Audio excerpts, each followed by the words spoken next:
meluruskan pandangan Wahabi yang tersesat dalam memahami Imam Bukhari dan Imam Syafi'i. Assalamualaikum warahmatullahi wabarakatuh.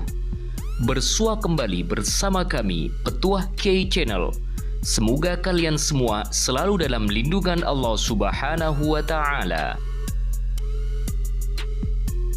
Akhir-akhir ini, sosial media dihebohkan dengan pernyataan salah satu tokoh Wahabi Salafi yang mengatakan lebih baik kita mengikuti Imam Bukhari daripada Imam Syafi'i. Wahabi amatir ini beranggapan bahwa umat Islam telah salah memahami Al-Quran dan hadis, sehingga mereka berani taklid terhadap seseorang yang belum pasti diketahui kebenarannya. Oleh karenanya, umat Islam haruslah kembali kepada Al-Quran dan hadis. Inilah pernyataan kontroversi yang menyita perhatian publik dari seorang dai Wahabi amatir. Oleh karenanya, perlu diluruskan agar supaya tidak menyesatkan umat Islam Indonesia. Al-Quran dan hadis adalah sumber utama umat Islam dalam menjalankan kehidupan. Tidak hanya dalam masalah ibadah, jauh dari itu. Al-Quran menjadi pedoman utama umat Islam dalam segala hal, dalam berbagai bidang, baik urusan dunia maupun akhirat. Al-Quran yunadhimu hayatal insan. Al-Quran menjadi pedoman kehidupan umat manusia. Sejatinya umat Islam haruslah sesuai dengan apa yang ada dalam sumber utama Islam. Dengannya umat Islam akan selalu dalam lindungan dan rahmat Allah Subhanahu wa Ta'ala. Begitu juga sebaliknya, umat Islam yang jauh dari keduanya akan terjerumus kepada jurang kegelapan. Oleh karena itu, mengikuti Al-Quran dan hadis adalah final, tidak bisa diganggu-gugat oleh siapapun dan oleh pihak manapun. Hal ini senada dengan hadis Nabi Muhammad SAW yang diriwayatkan oleh Imam Bukhari dan Muslim. Aku tinggalkan kepada kalian dua hal. Jika kalian berpegang teguh kepadanya, maka kalian tidak akan tersesat selama-lamanya. Hal itu adalah Al-Quran dan Sunnahku.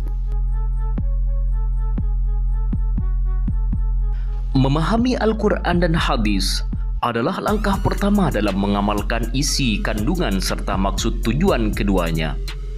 Salah dalam memahami makna dan kandungan keduanya dapat berakibat fatal, bahkan dapat mengarahkan maksud dan kandungan Al-Quran dan hadis kepada hal-hal negatif.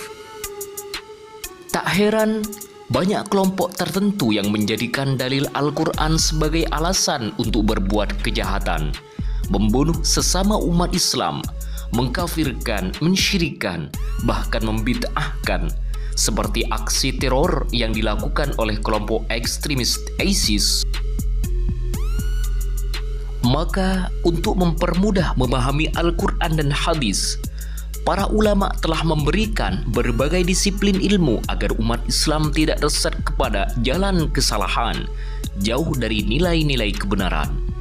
Ilmu tafsir untuk memahami kandungan Al-Quran, ilmu hadis, mustalahul hadis untuk memahami kandungan serta tujuan dari hadis Nabi Muhammad SAW, serta diperkuat dengan berbagai disiplin ilmu yang dapat mempermudah umat Islam memahami keduanya.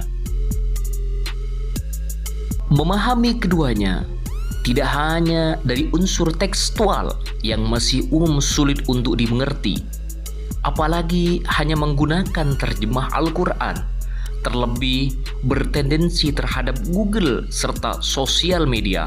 Hal itu akan menjerumuskan umat Islam kepada subjektivitas yang jelas-jelas akan mengarahkan kepada hal-hal yang berbau negatif.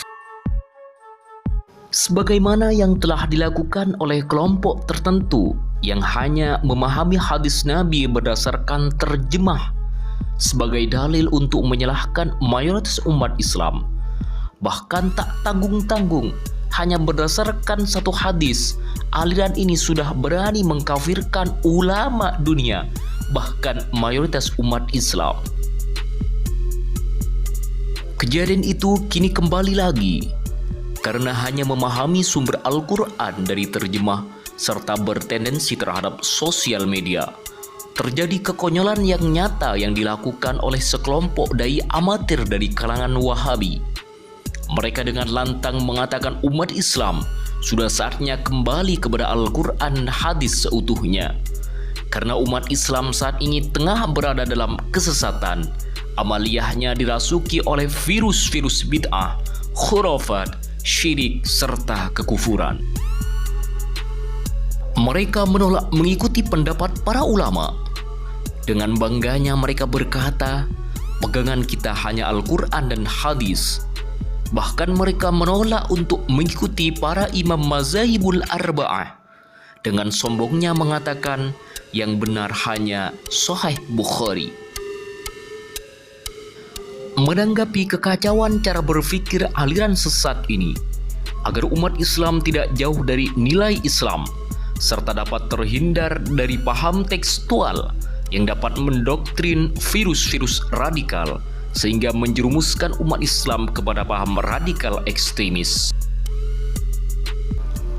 Beberapa ulama angkat bicara terkait hal ini, di antaranya adalah Kiai Haji Bahauddin Nur Salim, Gus Baha, serta Dr. Abdus Somad UAS.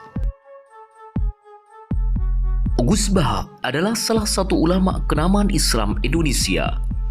Konsen dalam bidang agama Islam, khususnya ilmu tafsir Al-Quran, yang kepakarannya sudah diakui oleh berbagai tokoh dalam dunia Islam. Dalam satu kesempatan, Gus Baha mengatakan, saat ini banyak bertebaran di sosial media jargon kembali kepada Al-Quran dan hadis. Umat Islam sudah jauh dari keduanya. Umat Islam harus dikembalikan lagi kepada sumber utamanya. Ini adalah jargon yang salah. Bagi kaum santri, kalian saja yang kembali. Selama ini kalian kemana? Puluhan tahun umat Islam telah mengkaji keduanya. Munculnya fikih sebagai pedoman dalam bermuamalah adalah manifestasi besar dari ulama besar Islam agar umat Islam mudah dalam menjalankan agama. Terdapat cara berpikir yang keliru dari kelompok Wahabi ini. Cara memahami Al-Quran dan hadis tidak menggunakan standar ilmiah sesuai metodologi Islam, sehingga cenderung menggunakan nafsu dan perasaan. Tak heran umat Islam banyak dikafirkan dan dibid'ahkan hanya dengan satu hadis, padahal Al-Quran dan hadis banyak dan luas sekali. Tidak hanya itu, ulama tersohor di berbagai kalangan Indonesia, UAS, Ustadz Abdus Somad, ikut mengutuk perbuatan Wahabi ini. Terlebih karena Wahabi selalu salah dalam memahami fikih dan hadis. Wahabi tidak pernah tahu persamaan antara fikih dan hadis. Mereka hanya tahu satu hadis, kullu bid'atin dhalalah, sehingga mereka membandingkan antara Imam Syafi'i dengan Imam Bukhari. Mereka menolak keberadaan mazahibul arba'ah dan memilih untuk ikut Imam Bukhari. Inilah akibat mempelajari agama Islam hanya dari terjemah, serta hanya bertendensi terhadap sosial media. Perlu diketahui bahwasanya Imam Bukhari hidup setelah Imam Syafi'i. Bahkan Imam Bukhari berguru kepada Imam Ahmad bin Hambal, sedangkan Imam Ahmad bin Hambal adalah murid kesayangan dari Imam Syafi'i. Bagaimana Anda bisa menolak Imam Syafi'i, sedangkan dalam Imam Bukhari mengalir ilmu Imam Syafi'i?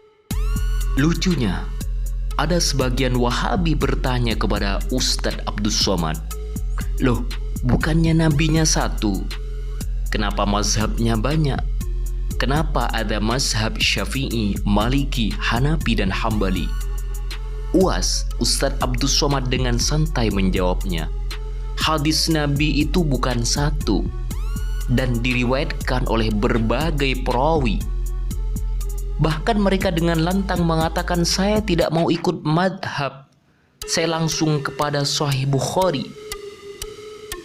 Terjadi kesalahan berpikir yang perlu diluruskan agar umat Islam berada pada koridor kebenaran, tidak hanya berpacu pada tekstual Al-Quran dan hadis Nabi Muhammad SAW, serta dibutuhkan berbagai disiplin ilmu agar dapat mempermudah dalam memahami serta menjalankan Islam dengan benar dan mudah. Semoga tayangan ini bermanfaat kepada seluruh umat Islam. Ahmad bin Ambal punya guru, gurunya siapa? Syafi'i. Maka ketika kau mengatakan saya ikut Bukhari, tidak mengikut Syafi'i, Anda waras apa enggak? Imam Syafi'i